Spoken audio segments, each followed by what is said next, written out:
सभी बच्चों का एक्टिव स्टडी IQ पोर्टल पर स्वागत है। आज का टॉपिक है संबंध एवं फलन। ठीक है, रिलेशन एंड फंक्शन। ये एक ऐसा टॉपिक है जो एक पूरी तरह से थ्योरेटिकल है।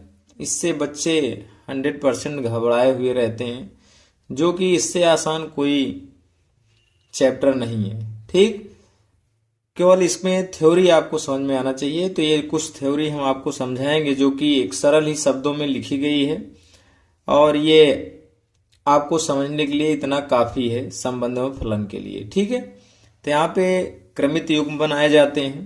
क्रमित में तुम क्या होते हैं, ये बनते हैं प्रांत एवं परिसर से। प्रांत का मतलब होता है x, y से। यहाँ पे हम सरल शब्द में लिख दिए हैं, x का प्रत्येक अवयव जो होता है वो प्रांत, किंतु y का प्रत्येक अवयव क्या कहलाता है, परिसर होता है।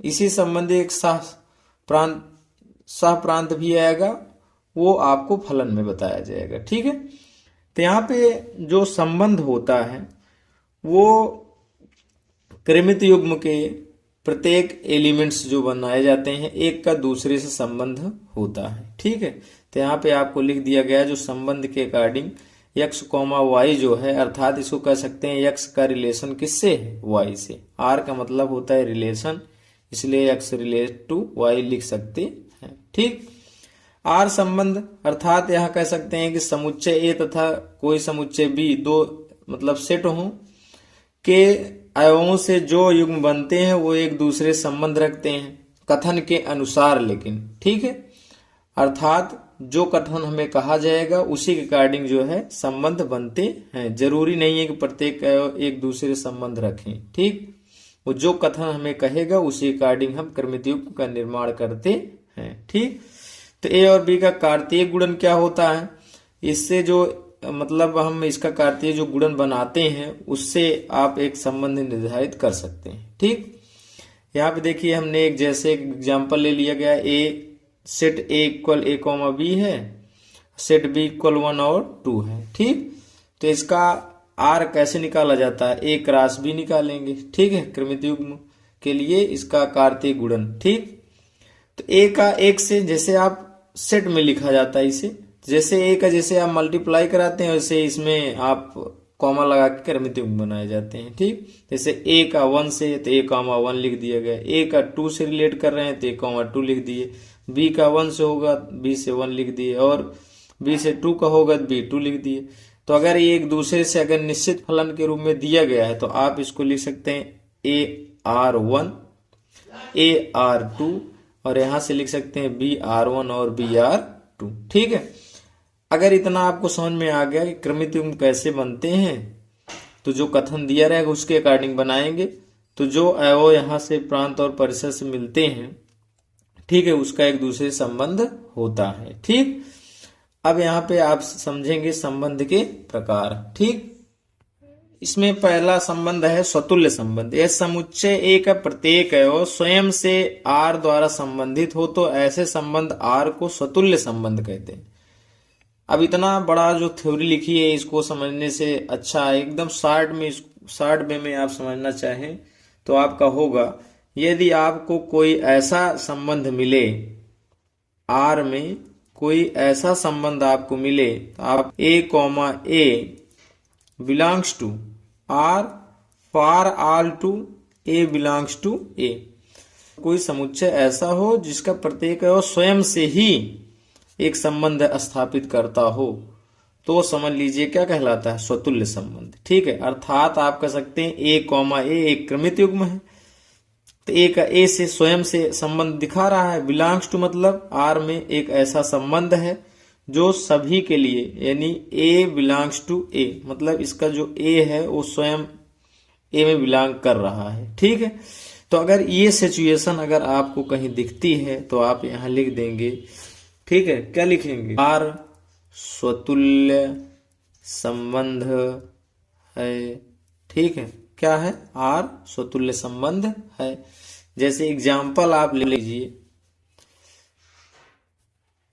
एग्जाम्पल के लिए अगर r बिलोंग्स टू आपको दे दिया गया 1,1, यहाँ पे 2,3, ठीक, मान लीजिए ऐसे दे दिया गया।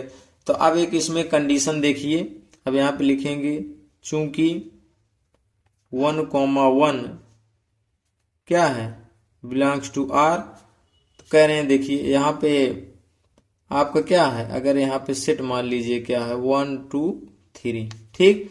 तो अब यहाँ पे देखिए 1 बिलोंग्स टू ए है और एक से मतलब स्वयं से संबंधित है, तो आप यहाँ कह सकते हैं आर स्वतुल्य संबंध को दर्शाता है, ठीक, स्वतुल्य संबंध है, ठीक। तो इस प्रकार से आप कहें। चलिए देखिए एक दूसरा है जो कि आपसे यही तीनों संबंध पूछे जाते हैं, ठीक है। सम्मित संबंध, इसके लिए देखिए कोई क्रमित युग्म या संबंध क्या है, A comma B belongs to R, तो B comma A belongs to R अगर मिल जाता है, यानी ए कॉमा बी और उसके विपरीत बी कॉमा ए अगर उस संबंध में कहीं मिल जाता है, तो जो सभी ए और बी बिलोंग्स टू क्या हो, ए में, तब इस कंडीशन में आप कह सकते हैं आर सम्मित है, मतलब ये ए कॉमा बी या बी कॉमा आर, ठीक है। अब जैसे एग्जाम्पल के तौर पे आप देखते हैं तो अपने आप क्लियर हो जाएगा। जैसे मान लिए हैं यहाँ पे ए कॉमा बी कॉमा सी, ठीक, सेट दिया गया है, ठीक है। इसका एक संबंध आर दिया गया है, क्या है, ए कॉमा ए से, ठीक है, ए बी से है, ठीक है। यहाँ पे आपको कह दें एक और सी से है, ठीक है, और यहाँ पे मान लो बी कॉमा सी है और आगे चल के आपको दे दिया बी कॉमा ए, ठीक है। अब यहाँ पे देखिए बहुत सारे संबंध दिए गए हैं कथन के अनुसार, मान लीजिए जिसमें कुछ आगे पीछे भी लिखा जा सकता है, ठीक है। एक अंदाज कर एक फंक्शन ले लिए हैं, तो वहां पे आपको देखना है, आप यहाँ पे देखेंगे क्या सम्मित के लिए, यहाँ पे देखो ए कॉमा बी है, ठीक, तो आप यहाँ लिखेंगे चूंकि ए कॉमा बी बिलोंग्स टू क्या है, आर। अब देखिए कहीं इस संबंध में क्या इसका विपरीत दिया गया है, तो आप यहाँ देखिए बी कॉमा ए भी है, तो वहां पे आप देख रहे हैं B comma A belongs to क्या है, आर। तब इस स्थिति को आप मिल गई यहाँ पर, तब यहाँ पे लिख सकते हैं for all A comma B जो है वो ए में उपस्थित भी है, तो बिलोंग्स टू ए लिख सकते हैं। तब आप शॉर्ट में इसलिए यहाँ पे करके लिख सकते हैं आर क्या है, सममित है, ठीक, आर क्या है, सम्मित है। तो ये कंडीशन हो गई सम्मित के लिए। तीसरा संबंध है जो कि यही तीन आपसे पूछा जाएगा, संक्रामक संबंध क्या होता है। देखिए समुच्चय ए में जितने भी संबंध है अगर ये कंडीशन फॉलो कर जाए, ठीक है, जैसे A comma B belongs to R comma B comma C belongs to R, तो ए कॉमा सी मतलब बी और बी हट जाए, यानी ए कॉमा सी अगर इस कंडीशन में कहीं आर में संबंध मिल जाता है तो ए बी सी मानों के लिए क्या हो जाएगा, आर एक संक्रामक होगा। अगर इसका एक सिंपल सा एग्जांपल जो आप हमेशा पढ़ते आए हैं, देखिए आपको दे दिया जाए रेखा, ठीक, एक्स समांतर वाई, और यहाँ पे वाई समांतर क्या दे दिया जाए, जेड, तो क्या यह एक संक्रामक संबंध होगा, ठीक है। और यहाँ पे एक कंडीशन और ले लीजिए, क्या हो जाएगा, तो यहाँ पे आप जान ही रहे हैं कि एक्स समांतर तो क्या हो जाएगा, जेड। तो यहाँ पे लिख सकते हैं रेखा X comma Y comma Z के लिए क्या होगा, एक्स एक आर क्या होगा, संक्रामक होगा। बात समझ रहे हैं, देखो एक्स वाई के समांतर है, वाई जेड के समांतर है, तो आप जान ही रहे हैं, तो आप कह सकते हैं कि एक्स जेड से भी जेड के भी समांतर होगी, ठीक है।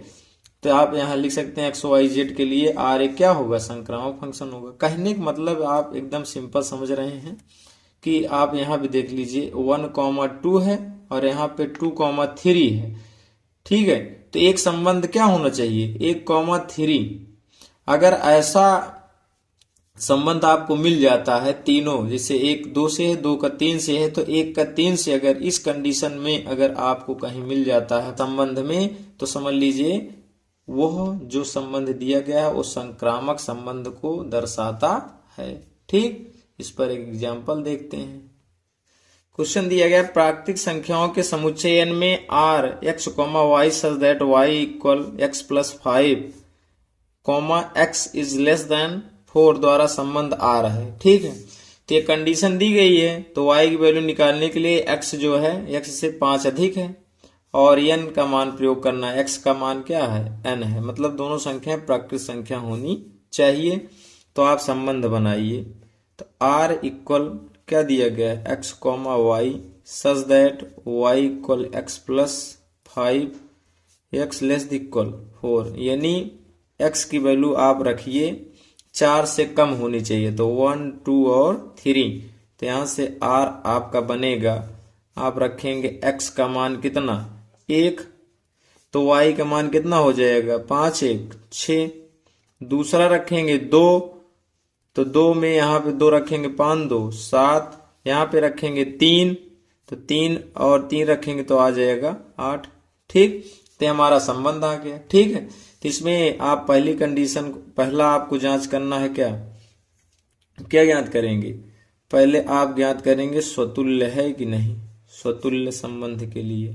ठीक, तो अब यहाँ पे देखिए, यहाँ पे आप लिख सकते हैं 1,6 बिलोंग्स टू R।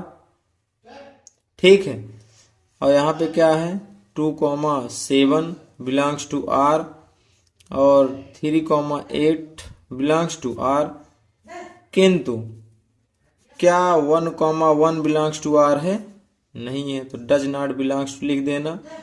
2 भी, 2 से संबंध मतलब समान नहीं है, कहीं भी आपको इस तरह से फंक्शन नजर नहीं आ रहे हैं, तो आप लिख सकते हैं क्या कि R स्वतुल्य नहीं है। आप पहली कंडीशन लिख दिए। दूसरी कंडीशन में आप चेक करते हैं सममित। क्या चेक करते हैं, सममित।